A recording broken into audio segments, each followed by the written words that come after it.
So when we're comparing things like test scores and resilience during COVID, I would say yes, we are doing excellent. This is a destination district. It's why I moved here with my family. If we were going to talk about teacher retention and pay, I would say no, we're not doing as well as our neighboring districts because we are hemorrhaging staff and we are paying significantly less than our neighbors. I would say we're doing well with regard to third grade reading levels and early test scores. We trail off a bit as they graduate because our remediation rates have been creeping up for years. That needs to get some serious attention. And I would disagree with the notion that we are paying less because this is a business and businesses compare total compensation. They don't just cherry pick one area and put a microscope on that. You have to look at everything. We are not looking at everything. We're telling part of the story and we're not even telling all of the math. I'm proud of our test scores. I'm proud of how well some of most of our students do. I think we are leaving some students behind.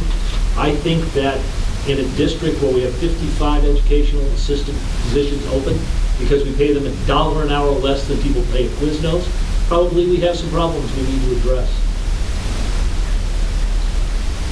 I absolutely think that one of our best kept secrets is our family and parent engagement.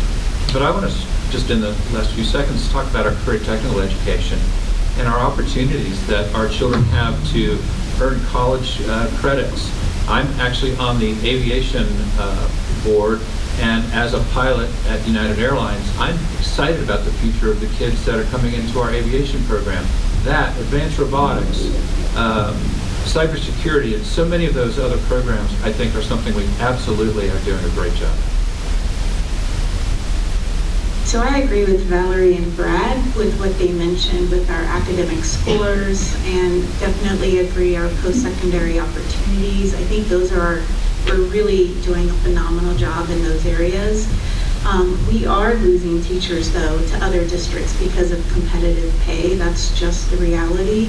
And other districts will also say, thank God we're not Douglas County when it comes to the political environment that we operate under. And so that's a challenge for us. Mr. DiCarlo, you're up next.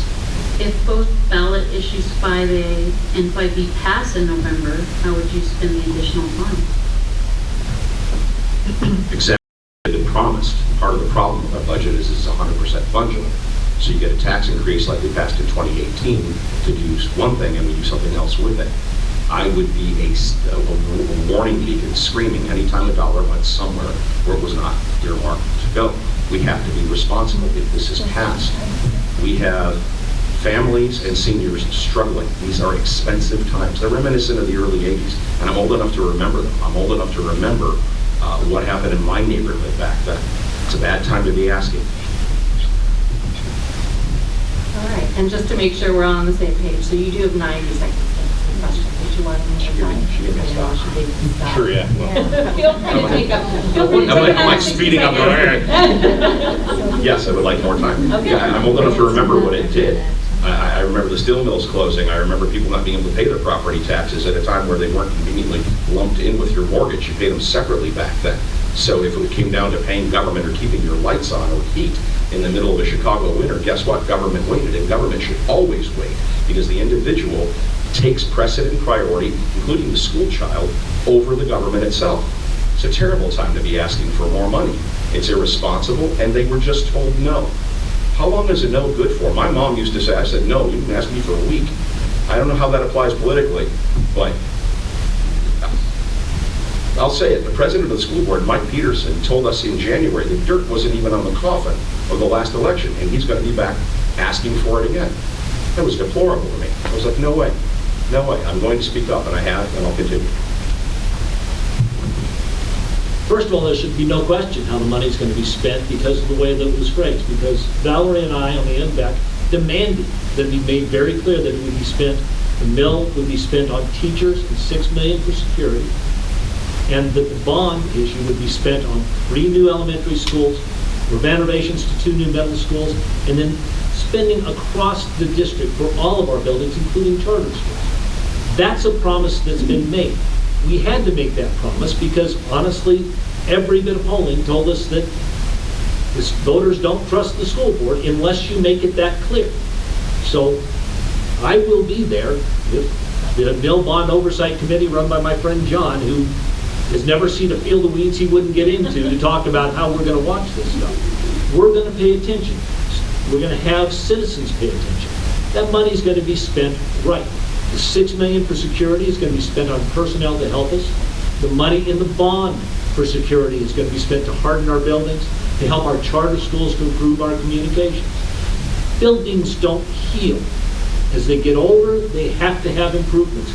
We have ignored them for far too long. So I'm going to be sure that what we say we're going to spend that money on in here is the money we're going to spend out there.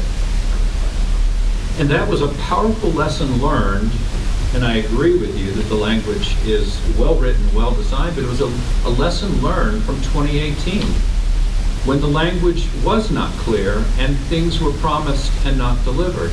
I stood up at the public podium in November of 2018 and asked the question, where is the money going to our teachers? And I asked, and they got back to me at the end of December. By January, the board meeting, I stood up and said, so what you're telling me from the numbers supplied to me by the staff was that our teachers were going to make 2.74% pay raise and that our administrators were going to make over 11%.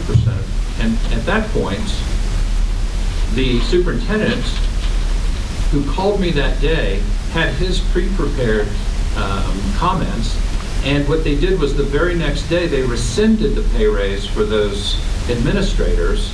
Now, we never were told where that money went, but I stood up for teachers at that point because the language wasn't clear.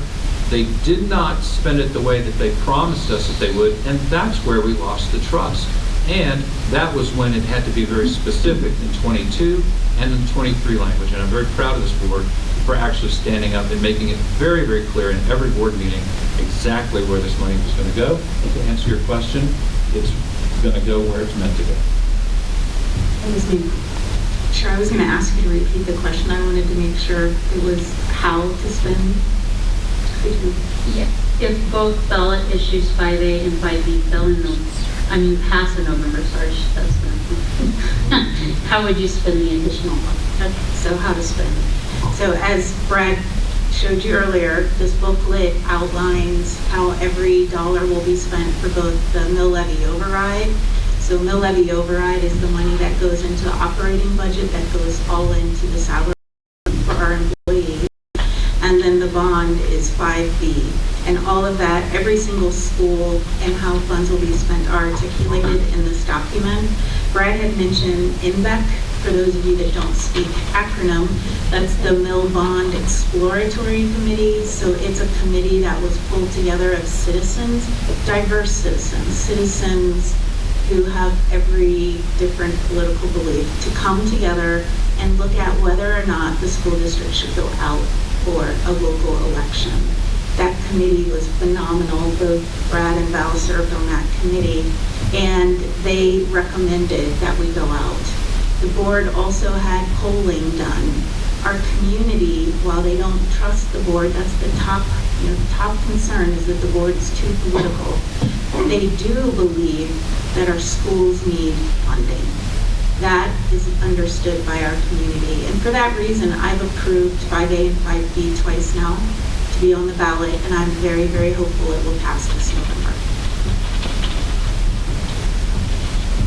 So to reiterate some of the things Susan and Brad said, this information is readily available on the district website. You can look it up by individual school. You can look it up by the city that you live in to see how different areas are going to benefit. I know my kids' schools, they'll benefit with a cooling tower and flooring. I have a list of charter schools here from our last forum, and I can just randomly say, I can see American Academy is going to get safety security upgrades, pay increases for teachers and staff, and additional security support. BC Challenge to Excellence Charter School is going to get to replace some water heaters, replace interior exit signs, pay increases, additional security and support upgrades. It's outlined how the money is going to be spent. It's very clear. We know it needs to happen. We know we're hemorrhaging our staff. And yeah, that's how the money, it's spent. So I think the real work is, again, just making sure that we're transparent, that we're accountable in that funding. Thank you. So, Mr. Geiger, you'll be up first with this question. If both ballot issues 5A and 5B fail in November, what changes, if any, would you make to the district's budget? First of all, that's a worst case scenario. It's an emergency. We're going to have to cut staff, probably going to have to cut administration, which I think is already pretty tight. But there will be people who will no longer be in those jobs if they have no choice. We're going to have to cut back on buses. And so people are not going to be able to get, some people are not going to be able to get to school in some cases. In areas where we have school deficit, particularly Crystal Valley, which is the south end of Castle Rock, we're going to have more and more overcrowded schools. We're going to educate more and more kids in trailers, which is not the best educational environment.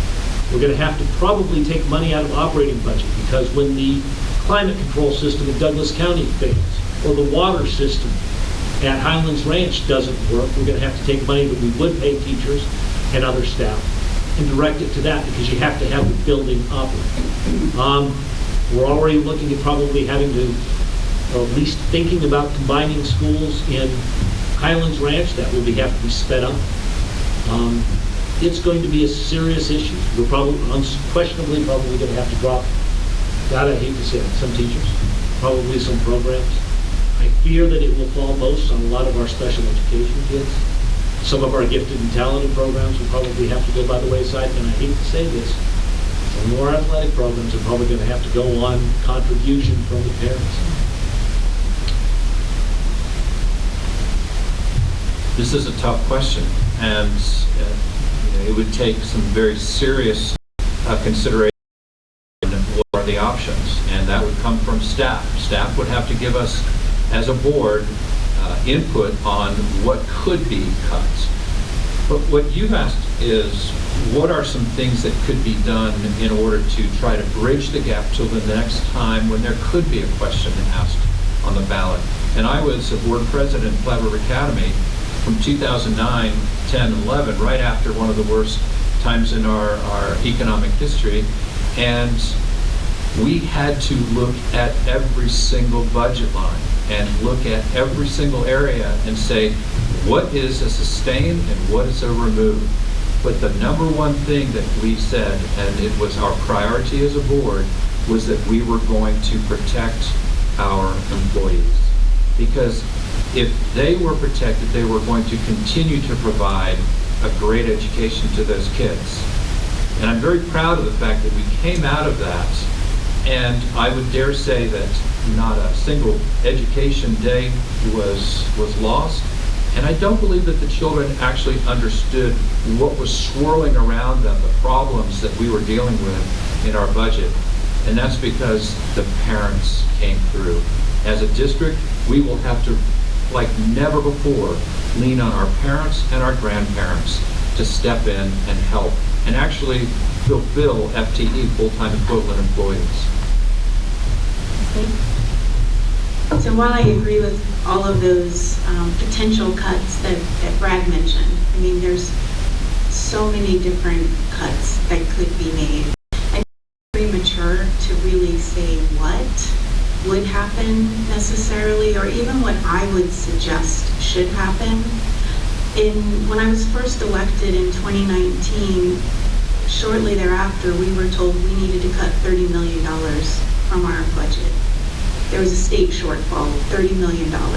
And we really needed to ask our community for their input, because there's going to be trade-offs.